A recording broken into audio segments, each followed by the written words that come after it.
Hello, I'm Brian Greber. I'm the Director of the Center for Business Research and Economic Development in the College of Business and Economics, and want to talk to you today a bit about the economy, why we're in the situation we are in today, and how the government goes about trying to manage the economy to pull us through these times. You obviously hear a lot of the pundits on TV, read them in the newspaper with a lot of different ideas on what we should be doing, and oftentimes it sounds a lot more complicated than it really needs to be. So our goal today is to try to simplify the economy, put it into terms that we all understand, and recognize what it is the government is capable of doing to try to pull us out of economic downturns. So as we start off talking about the economy, what you got to be thinking about is there's a closed system, much like the radiator on your car. The water keeps circulating through that radiator. It may go through the engine, always comes back to the radiator. There's a fixed amount of water in it. Our economy is much like that. You have a closed system with money flowing through the economy. The components within that economy become three basic elements. You have the government, you have the households, and you have the businesses. And the basic tenet on a market system is, in the end, all the money does end up flowing back to the household. The household becomes the radiator. The water gets stored in the radiator. The money eventually gets stored and utilized within the households. So let's take each of those elements on and talk a bit about the way the money flows through our economy. When you're a household, you receive your income, you've got two options of what you're going to do with that money. You're going to send it to the government in the form of taxes, or you're going to go spend it with businesses in the area for goods or services. Similarly, when the government receives that money, they've got two options of what they're going to do with that money. They're going to buy goods and services with that money from the businesses, or they're going to return it to the households. And there's two ways they're going to return it to the households. That's either in the form of what we call transfer payments, Social Security, Medicare, tax rebates, or they're going to hire people. They're going to pay wages and salaries. So money goes from the households to buy goods and services, goes to the government to buy taxes, or to pay taxes. Similarly, you end up with the government then buying goods and services, and that ends up creating a revenue stream to businesses. So what do businesses do with that revenue stream? There's two things that happen with it. They pay taxes and they send it back to households. Why do they send it back to households? Because they hire people, first of all. They pay wages and salaries. Second, they pay interest on money they lend. Third, they pay dividends and returns on investments that households make. Fourth, they end up paying rent for property that they borrow from the household sector. So in the end, all money that flows from the household to government circles back to households. All money that the households send to businesses circle back to households. That's our basic closed system. So as the government looks to control the economy, a theme we'll keep coming back to is there's two ways they can influence the economy. How much money is in that economy to keep cycling through, and how in the short term can you redistribute the income between the household, business, government, and back to household. So it's critical to keep in mind money does not disappear within a market system. It doesn't sit idle. People do not hoard money. If an individual or a household saves money, that's still active money because somebody else borrows it. A business borrows it, a household borrows it. It doesn't sit idle. A lot of people worry about profits. What happens with profits in our economy? Profits do not disappear into a black hole. Profits get returned to households either as returns to the owners of companies or through dividends, which is another form of ownership of a company, which would be stocks. So no money sits idle. Government does not sit on it. Households do not sit on it. Businesses do not sit on it. So the one element of an economy that nobody can debate is that money goes back to households. All money flows back to households. People might debate whether the distribution amongst households is fair, but there's no denying that it ends up in the hands of real people, real families to spend. Now, there is one leakage in our radiator we need to talk about, and that is imports. That when an economy is a net importer, that does represent a leak in the radiator. You're losing money out of the system at that point in time. And we won't pursue it here. There's pros and cons to international trade. In the short term, when you are running a trade deficit, as the U.S. is, it is a loss to your economy. And at the current time, it's about 4% of our national economy every year. So we have this closed system. We've got money flowing through it. How much money is flowing through it? Well, when you hear about GDP, read in the paper about GDP, we're talking about gross domestic product. And gross domestic product is the total volume of dollars flowing through the economy each year. And economists will look at it in two terms. They'll look at it on one hand as expenditures, and on the other hand, income. And like with any checkbook, it must balance. So you can either look at the expenditure side of our economy, or you can look at the income side of the economy. In 2010, the size of the U.S. economy was about $14.5 trillion.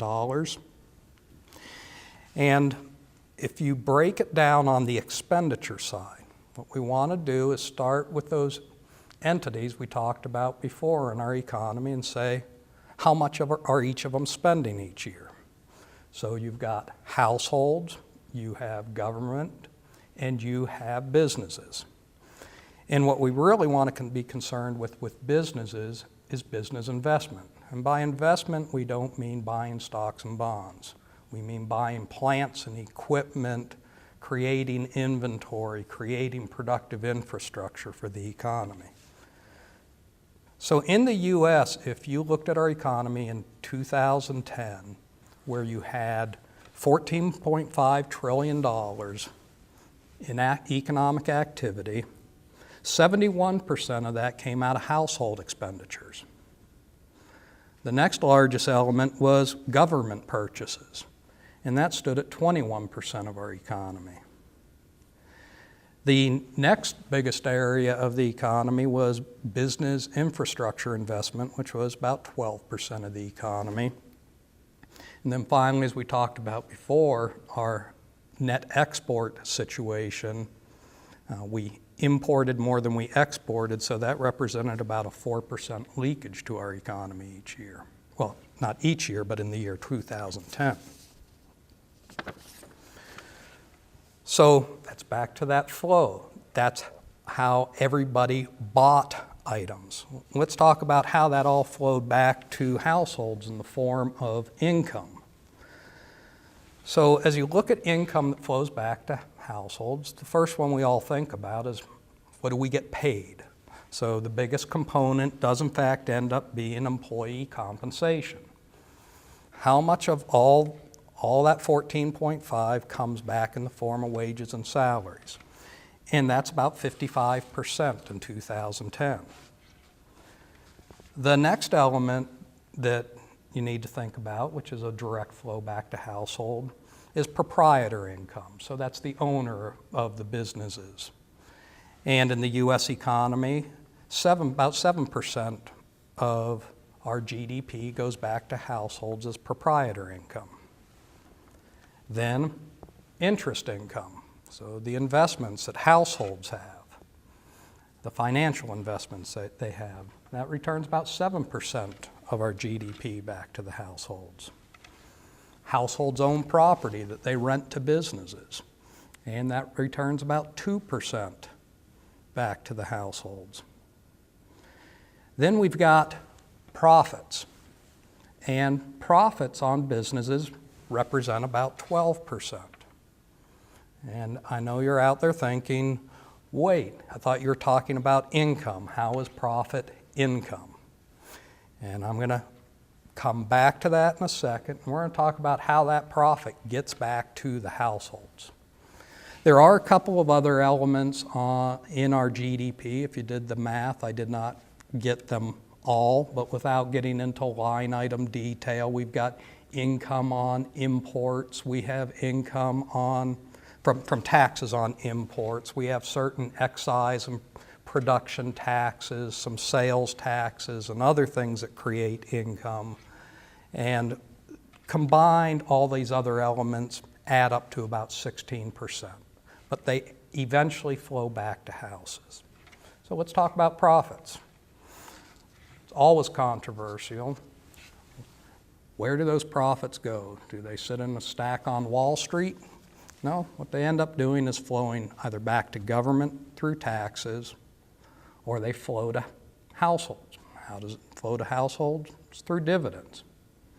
When a corporation earns money, any money they earn gets paid back to the shareholders. At times you will see companies retaining earnings. Does that mean that it's buying corporate jets? Does it pay for parties for the executives? No. Retained earnings are sitting in a bank where they can be reloaned by either another household or another business in the economy. So the money does not sit idle, and eventually it flows back to households, even if it's profits. So let's talk a bit about those stocks and how that money actually ends up back at the households. There in the U.S. in 2010 are $23.2 trillion in stock assets. That's the ownership of corporations in the United States. 23.2 trillion. Of that 23.2 trillion, 37% of those stocks are held directly by households. About 17% are owned by pension funds. So those are going to pay the household's retirements. There's about another there are about 25% that are in mutual fund assets. Now, who owns mutual funds? 60% are owned by households and 30% are owned by pension funds. And then you get into 7% that are owned by insurance companies. Why do insurance companies own stock? Because eventually they're going to have to pay out benefits to households, whether it's death benefits or whether it's medical benefits. So that's where they're holding their monies for payout to households. There is, however, one element that does represent a leakage to our economy, and that's 13% that is foreign owned. So 13% of U.S. stock is foreign owned. The rest of that stock ownership represents profits flowing back to households either today or as building reserves for retirement for households. Okay, so we've set up a situation where we've got an aggregate economy. We have three primary elements: buying goods and services, and that money flows back to households. So what can the government really do within this closed system to influence the economy?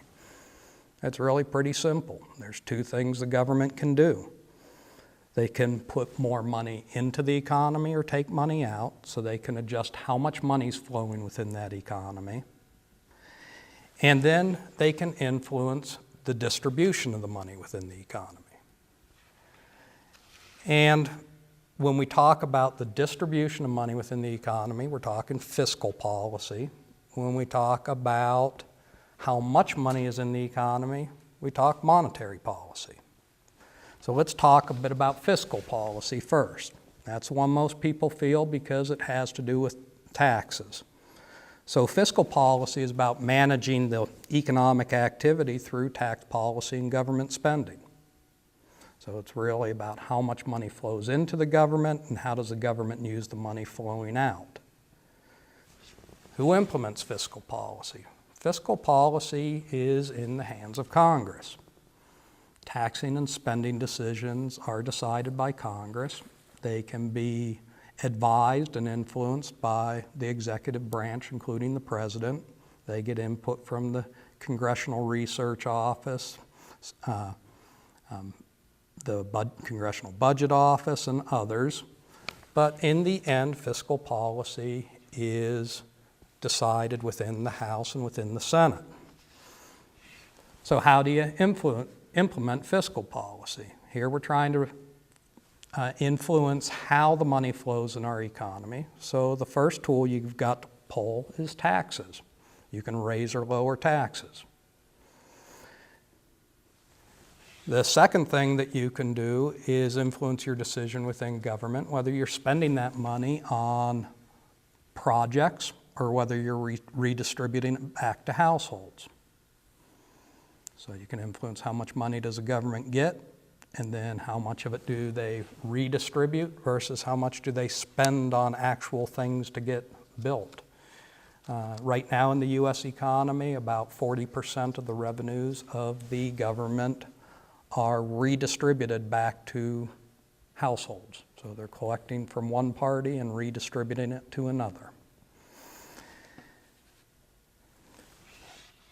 So to influence the economy through fiscal policy, what you're counting on is for a set amount of money in the economy, I'm either going to raise taxes and take it out of households and business and put it into government, and believing that the government can do a better job of creating jobs in the short term or getting it in the proper hands of people that'll stimulate the economy. Or you're going to lower taxes and say, let's give the money back to households and businesses with the bet they will do more to drive the economy.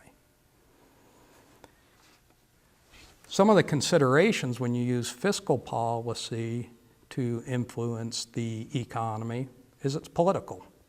Decisions have to be made within Congress and the House, and we've all seen that takes time. So it is not a quick fix. Once they make the decision to change something in fiscal policy, tax policy takes at least a year to implement, because you cannot change tax policy really until the next tax year. And a lot of times you won't see the impact of that until tax returns are filed yet the following year.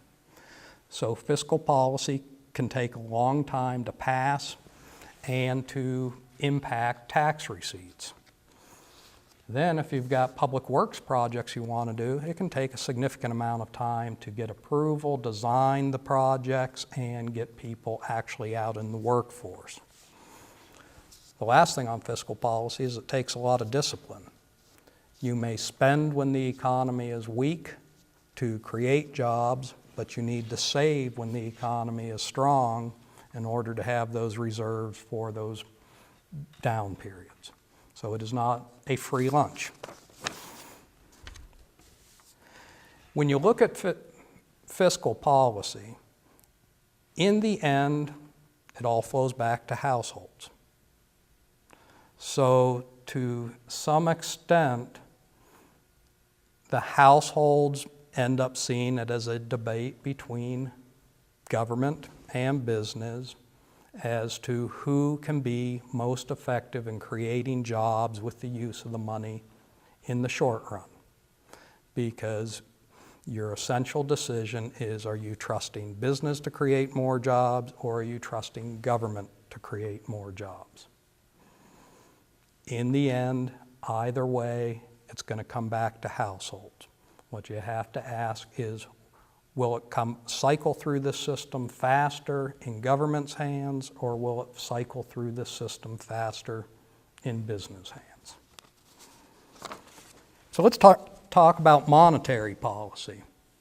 Monetary policy is how much are we actually going to be putting in the system for business, government, and households to work with.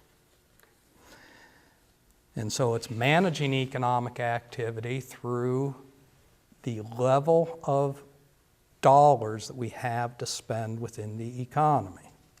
So who implements monetary policy? It's the Federal Reserve.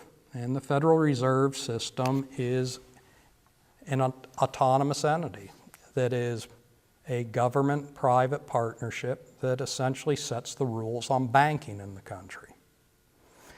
And to influence monetary policy, you are really trying to put dollars into the hands of consumers and businesses or take it away from them, depending upon whether you're trying to heat the economy up or slow the economy down. So how do you do that? Do you just turn on the printing presses? Well, in the U.S. economy today, we don't use a lot of cash. I challenge you to think about your own personal expenditures, and out of your however many $1,000s a month you spend, how much of it you spend in cash versus check versus automatic deposits and transfers. So you don't influence money supply by turning on the printing press or turning off the printing press. How do you do it? First way you do it is have the government, through the Federal Reserve, buy and sell bonds. So if you want to heat up the economy, you buy bonds from the households. You take those pieces of paper that say they're worth something and you give the households cash back to spend in the economy. If you want to take it away from them, you sell them bonds and you give them a piece of paper that says it's worth something in the future, and you take the money away from them. So the key tool that the Federal Reserve has to influence money supply is buying and selling bonds to put money into the economy and take it out. Now, before we said money does not sit idly by. The Federal Reserve Board is one that will take money out of the system and set it aside for a time when they think the economy needs more money. The other thing that the Federal Reserve can do, the second tool that they have in monetary policy, is to influence the rules that banks have on how much of their deposits they can lend out. So if you change the ratio between the assets that they have and the loans, it influences their ability to give consumer loans and business loans. And that if you ease it up, they can loan more money. If you tighten it up, they can loan less money. So that's the second thing the Fed can do, is change what we call the reserve requirements of banks.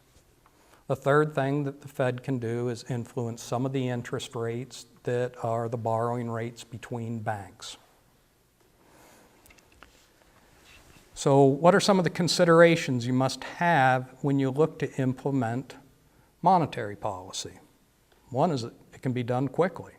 It's an autonomous board that essentially in a meeting overnight can decide to sell or purchase bonds. They can change reserve requirements in banks. They can change interest rates. It can't be very targeted though, because with monetary policy, you're saying how much money goes into the system. It doesn't point it preferentially to anybody in the system. Or if you take it out, it does not discriminate who it takes from. It takes away across the board. Monetary policy, to be effective, you need to be proactive. You need to be ahead of the curve. You need to be anticipating a recession and changing ahead of a recession. You need to be anticipating inflation and make the changes before it occurs. It becomes very tough to use monetary policy after the fact to correct an economy. So that brings us to our current economic situation. Starting in 2007, we started to have quite a meltdown in our economy, and we sit here in 2011 and we read in the paper every day about a different string that the government is trying to pull to try to get us through the current environment. Well, if you really look at everything they're doing, it still comes back to two things: influencing how much money is flowing in the economy and who gets to spend the money that is flowing. Those are the two tools they have available to them. So what happened in our economy back in the mid part of this decade? You found that households got overly aggressive on borrowing money. And you found banks all too willing to lend people that money. And we borrowed way too much than we could afford or pay back. So as a result, you saw a lot of people default on loans, which ended up with banks with bad debt, which started to plummet asset values, particularly real estate, which further diminished the asset value of households as well as banks. Therefore, banks couldn't lend money anymore. They had bad debts and they had assets that were written down on their books. So a problem started brewing in 2007 that we didn't have money supply in our economy because banks could not lend money. So what did the government need to do at that point in time? They really needed to move into a three-phase approach. The first was try to secure our bank system, because if banks failed, money supply would go away and the flow would stop to households. So you heard of programs like TARP, which stood for the Troubled Asset Relief Program, which most people like to call the bank bailout. And the bank bailout was really a money supply bailout. It was how did we ensure money continued to flow through the economy so household, businesses, and government still had money. And TARP basically tried to help banks repair the asset values so that they once again could lend money. That was a money supply issue. The second step that the government took was to actually get into aggressively using monetary policy. And you started to hear terms like quantitative easing. Those were fancy words for put more money into the economy. And how did the Fed do that? They got very aggressive on purchasing bonds back from the economy. And they started to buy short-term bonds, longer-term bonds. What they wanted to do was push money back into the hands of households to spend. They also aggressively worked on policies that would reduce interest rates. They also worked on changes in bank rules to try to allow banks to lend money through the financial crisis. So that could be looked at as a bank bailout, or it could be looked at as a money supply bailout for the U.S. Well, we still remain in doldrums come 2010. So now the government starts to look at fiscal policy and changing tax laws. Some of those tax laws are aimed at putting more money back in the pockets of consumers. Some of those fiscal policy changes are beliefs that the government can more effectively create jobs in the short term than the private sector. So as we look at the current debate, one can argue all the line item details. Do I agree with this one or that one? But what it comes down to is the government's working on the two levers it can pull.